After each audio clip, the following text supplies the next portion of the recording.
दोस्तों, अगर आप लोगों ने भैया किसी भी उद्देश्य के लिए एजुकेशनल लोन लिया है, कोई स्टडी लोन लिया है, चाहे वो भारत में रहकर किसी प्रकार का डिग्री, डिप्लोमा या कोई प्रोफेशनल कोर्स करने के लिए लिया है, या आप लोग बाहर पढ़ने के लिए अगर आप लोग किसी भी तरीके से भैया बैंक से या किसी एनबीएफसी या किसी लोन प्रोवाइडर से आप लोगों ने यहाँ पर लोन लिया है और आप लोग भैया उसकी ईएमआई नहीं चुका पा रहे हैं, या आप लोग भैया उसकी ईएमआई चुकाना नहीं चाहते हैं, तो उस कंडीशन के अंदर भैया बैंक आपके साथ में किस प्रकार का यहाँ पर व्यवहार करने वाला है, कौन कौन सी चीजें हैं जो आपको यहाँ पर फेस करनी पड़ेगी, आपके खिलाफ किस प्रकार से कानूनी यहाँ पर प्रक्रिया चलने वाली है, कितनी आप लोगों को यहाँ पर जेल या कैद हो सकती है, और साथ में अगर आपके साथ में ऐसा हो चुका है और अब आप चाहते हैं कि भैया अब मुझे यहाँ पर लोन किस प्रकार से आगे मिल सकता है, मेरा जो बर्बाद हो चुका क्रेडिट स्कोर है वो किस प्रकार से उठेगा, इन सभी चीजों को भैया आज के वीडियो के अंदर मैं आपको बहुत ही डिटेल के साथ में देने वाला हूं। और ये जो जानकारी आप लोगों को यहाँ पर बहुत ही ज्यादा मदद करने वाली है दोस्तों। तो चलिए यार शुरू करते हैं यार। भैया देखिए, याद रखिएगा इस बात का सबसे पहले कि यहाँ पर जो बैंक होते हैं, जो लोन प्रोवाइडर होते हैं, वो 3 प्रकार के आप लोगों को यहाँ पर लोन देते हैं। जिसके अंदर पहली बात तो ये होती है कि जहाँ पर आप लोगों से किसी भी प्रकार का ना तो कोई गारंटर मांगा जाता है और न ही आप लोगों से कोई गारंटी मांगी जाती है। याद रखिएगा दोस्तों, यानी कि आप लोगों का यहाँ पर किसी प्रकार का कोई कोलेटरल गिरवी नहीं रखा जाता, इस बात का ध्यान रखिएगा पहली कंडीशन में। दूसरी कंडीशन में क्या होता है, आप लोगों से लोन का गारंटर मांगा जाता है। जो गारंटर होता है आपकी कोई परिचित हो सकते हैं जो आप लोगों के लोन की गारंटी देते हैं दोस्तों। और तीसरी कंडीशन क्या होती है, जब आप लोगों ने भैया लोन लेने के लिए यहाँ पर गारंटर के साथ साथ में आप लोगों ने अपना कोलेटरल भी गिरवी रखा, जिसको अपन बोलते हैं आप लोगों ने अपनी जो संपत्ति वगैरह है वो भी आप लोगों ने बैंक को यहाँ पर गिरवी रखा, जिसको अपन बोलते हैं कोलेटरल के साथ लोन। तो उन कंडीशन के अंदर तीनों के साथ में अलग अलग प्रकार का यहाँ पर जो प्रक्रिया होती है वो यहाँ पर अपनाई जाती है। तो सबसे पहले हम बात कर लेते हैं भैया जिन्होंने यहाँ पर किसी प्रकार का कोई गारंटर या गारंटी नहीं रखी है। जो अनुमान होता है 3-4 लाख रुपए तक का जो लोन होता है उसके अंदर किसी प्रकार कोई ना तो गारंटी रखवाते हैं, यानी जिसको अपन कोलेटर बोलते हैं, वो भी नहीं रखवाते हैं, और गारंटर भी यहाँ पर जनरली नहीं लेते हैं दोस्तों। तो उस कंडीशन में आपके साथ में यहाँ पर क्या होने वाला, तो देखिए दोस्तों, सबसे पहले ये होता है कि जैसे मान लीजिए आप लोगों ने यहाँ पर 1 महीने की पहले किस्त यहाँ पर नहीं दी है भैया, ठीक है, तो 1 महीने किस्त नहीं, तो आपके पास मैसेज वगैरह आएंगे, 1 महीना जाते ऊपर जाते भैया फिर आपके पास में कॉल्स वगैरह आने स्टार्ट हो जाएंगे, फिर भी आप लोगों ने ध्यान नहीं दिया, तो 90 दिन के बाद में आपका जो लोन का अकाउंट है भैया उसको यहाँ पर एनपीए घोषित कर दिया जाएगा, नॉन परफॉर्मिंग एसेट्स, यानी कि अब ये आप लोगों का जो लोन का अकाउंट है भैया वो आप लोगों यहाँ पर रडार पर आ चुका है। अब बैंक क्या करेगा, खुद तो यहाँ पर कार्रवाई करेगा, उसके अलावा ये अपनी जो थर्ड पार्टी एजेंसी है उनको आप लोगों का अकाउंट यहाँ पर सेंड कर देगा कि जाओ भैया कस्टमर के साथ में रिकवरी करवा के लाना है दोस्तों। तो देखिए दोस्तों, अब आप लोगों के घर पे रिकवरी के एजेंट वगैरह वो स्टार्ट हो चुके हैं। अब आप लोगों का देखो यहाँ पर या तो 90 दिन के बाद में आप लोगों को एक लीगल नोटिस दे सकता है, या आप लोगों को भैया 180 दिन का बाद में आप लोगों को एक लीगल नोटिस भेजेगा। कौन भैया, बैंक भेजेगा, उसके जो लॉयर वगैरह हैं जो उनसे जुड़े हुए हैं वो आप लोगों को भेजेंगे कि भैया राजेश कुमार जी आप लोगों ने हमारे से यहाँ पर लोन लिया था और कितनी आप लोगों ने किस्तें वगैरह बनवाई थी, इस समय आप लोगों का जो प्रिंसिपल अमाउंट है वो इतना है, प्लस जो इंटरेस्ट है, प्लस आप लोगों की पेनल्टी है, प्लस हमारे लीगल चार्जेज, ठीक है, ये सारी चीजें आप लोग इतने दिन के अंदर आप लोग जमा करवा दीजिए। अगर जमा नहीं करवाते हैं तो आप लोगों के खिलाफ आगे चलिए कानूनी कार्रवाई यहाँ पर की जाएगी दोस्तों, ठीक है। तो इतना यहाँ पर हो गया, और इसी के साथ में आप लोगों का जो क्रेडिट स्कोर है दोस्तों वो इसको खत्म करने स्टार्ट कर देंगे। कि पहली कंडीशन में दोस्तों जब आप लोगों ने ना तो कोई गारंटर रखा है ना आप लोगों ने कोई कोलेटर गिरवी रखा है, इतना वो कर देंगे। अब इसके बाद में आप लोग कहोगे कि नहीं भाई साहब मेरे पास तो कोई पैसा ही नहीं है देने को। अगर आपके पास में उस कंडीशन में पैसा नहीं है तो फिर आप लोगों को वहां पर एक ऑफर किया जाएगा सेटलमेंट का। जी हाँ दोस्तों, आप लोगों को बैंक वाले या जो बीच में जो दलाल या जिसको अपन एजेंट बोलते हैं वो आप लोगों को एक ऑफर देंगे कि भाई साहब एक काम करो, आपके 4 लाख का लोन था प्लस 1 लाख का यहाँ पर इंटरेस्ट पेनल्टी वगैरह होकर ये 5 लाख का हो चुका है, ठीक है। अब एक काम करो, 5 लाख में से 1 लाख रुपए तो आप लोग छोड़ दो और 4 लाख रुपए जो आप लोग जमा करवा दो, आपका लोन हम यहीं पर सेटल कर देंगे दोस्तों।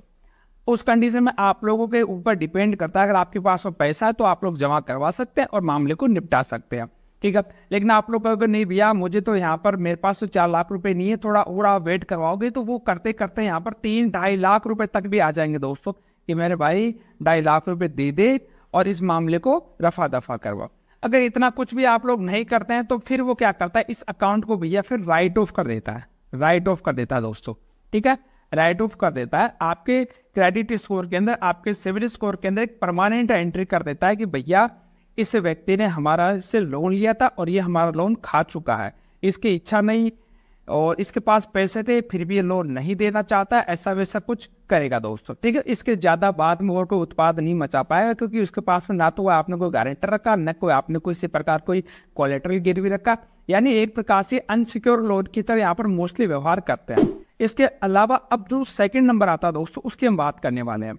दूसरे नंबर के अंदर क्या होता है, आप लोगों का जो लोन है उसके अंदर आप लोगों ने गारंटर को भी ऐड कर रखा है। ठीक है,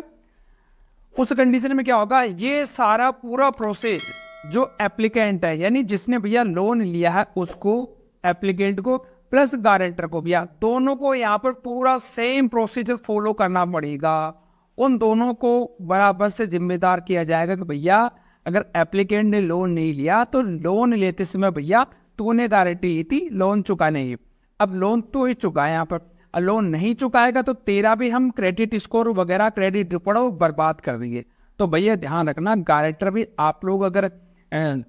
बनवाते हो किसी को तो उसका भी सब कुछ बर्बाद होने वाला है, जितना नुकसान आपको होगा उतना ही नुकसान उसको होगा, सारा का सारा सेम प्रोसीजर फॉलो होगा दोस्तों। अब जो सबसे इंपॉर्टेंट है भैया वो है आप लोगों का यहाँ पर तीसरे नंबर वाला लोन। जी हाँ दोस्तों, अब जो तीसरे वैरायटी वाला लोन है भैया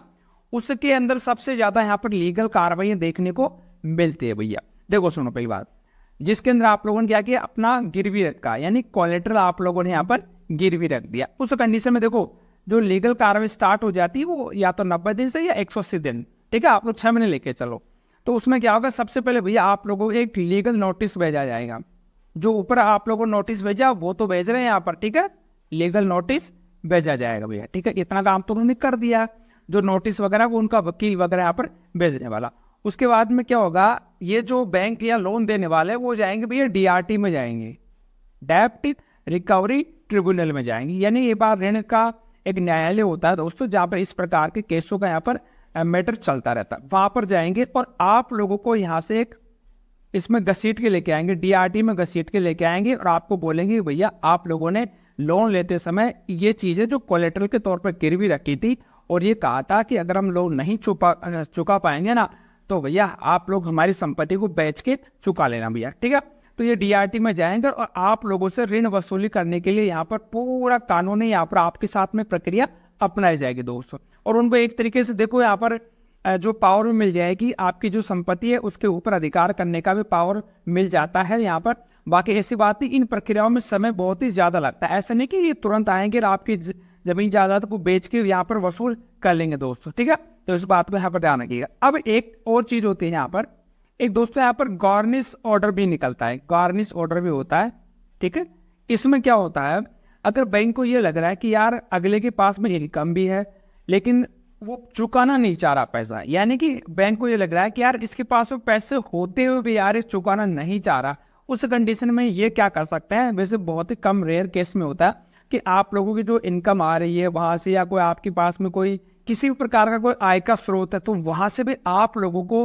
मतलब पैसा यहाँ पर काट के उधर दे दिया जाएगा। ये बात भी ध्यान रखिएगा इस बात का। और उसके बाद में आप लोगों ने जो भी कोलेटरल गिरवी रखा उसका मालिकाना हक अब बैंक के पास में चला जाएगा। अब वो क्या करेगा, इस प्रॉपर्टी का यहाँ पर ऑप्शन करेगा, नीलामी करेगा और जो भी उसका प्रिंसिपल अमाउंट था, ब्याज था वगैरह जितना भी सब कुछ था वो सारा वहां पर वसूल कर लेगा। और उसके बाद में अगर आपका एक्स्ट्रा पैसा बचता है तो वो आप लोगों के यहाँ पर डीडी के तौर पर वापस दे देता है दोस्तों। ठीक है, तो नॉर्मली ऐसा यहाँ पर होता है भैया। आपके साथ में ऐसा कुछ हो चुका है, आप लोगों का डिफॉल्ट हो चुके हैं, सेटलमेंट हो चुके हैं, तो अब उस कंडीशन के अंदर आप लोगों को यहाँ पर कोई लोन तो देगा नहीं, यहाँ पर आप लोगों को अनसिक्योर लोन देगा नहीं भैया। तो उस कंडीशन में आप लोगों को यहाँ पर केवल सिक्योर लोन ही मिल सकता है और उसी लोन के आधार पर आप लोगों का क्रेडिट स्कोर आगे चलकर बिल्डअप हो सकता है। तो अगर ऐसा कुछ डिफॉल्ट वगैरह हो गए हैं फिर आप लोग चाहते हैं कि भैया हमें फ्यूचर के अंदर लोन मिल जाए दोस्तों, तो भैया इस बात को समझ लेना कि 2-3 साल तो आप लोग भूल ही जाना कि आप लोगों को यहाँ पर लोन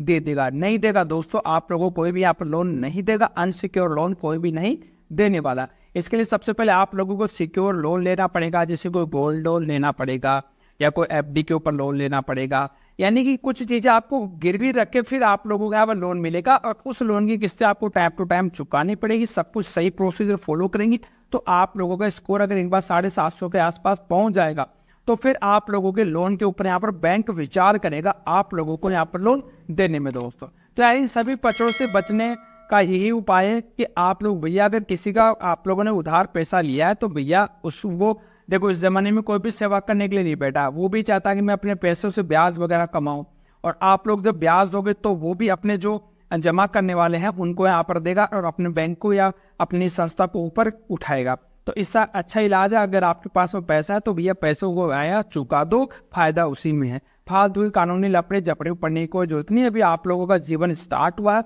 जीवन में बहुत आगे तक आप लोगों को जाना है। आपको पता है कि कुछ ऐसी जॉब्स भी होती है जिसके अंदर जैसे फाइनेंशियल सेक्टर में जाते हैं तो आप लोगों को यहाँ पर क्रेडिट स्कोर वगैरह भी देखा जाता है कि 700 से कम वाला क्रेडिट स्कोर वाला जॉब ही नहीं लिख पाएगा दोस्तों उसके अंदर। तो ये कुछ प्रॉब्लम आप लोगों को देखने को मिल सकते हैं दोस्तों। और देखो, मैं कोई लीगल एडवाइजर तो हूँ नहीं कि मैं आपको जो जो बातें बता रहा हूँ वैसा ही होने वाला है। हमने भी दोस्तों 2-4-5 लोगों से पूछा है और उसी के एक बेस के आधार पर मैं आप लोगों को एजुकेशनल जानकारी दे रहा हूँ दोस्तों। तो कोई भी अगर आपके साथ में होता है तो आप लोग खुद एक लीगल एडवाइजर से अच्छे से यहाँ पर परामर्श लीजिएगा और उसके बाद में आप लोग यहाँ पर प्रोसीजर फॉलो करेंगे दोस्तों।